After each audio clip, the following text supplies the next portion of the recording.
আসসালামু আলাইকুম। কাজীপুর কাঠ ফার্নিচার থেকে আপনাদের সকলকে স্বাগতম। তো বন্ধুরা, দেখুন আপনারা দেখতে পাচ্ছেন আমি থিনার মারতেছি। এটা হচ্ছে থিনারের কাপড়।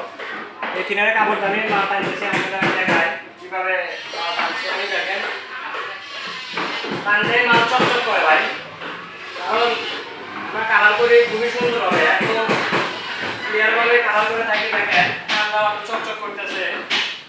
এটা হচ্ছে দুইটার মাল।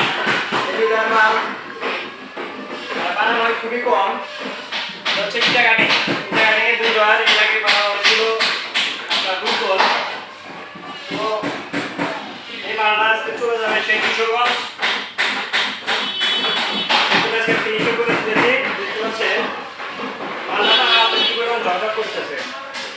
দেখেন মালটা কত সুন্দর। এখানে এর আগে এখানে আপনার কুটির বদলে আমরা একটা ছোট একটা ইয়ে দিয়েছিলাম, ওর ভিতরে বিভিন্ন কিছু রাখতে হবে সেজন্য দিয়েছিলাম। যে এগুলো হচ্ছে মেয়েদের ঘর সাজানোর এক অনন্য মাধ্যম।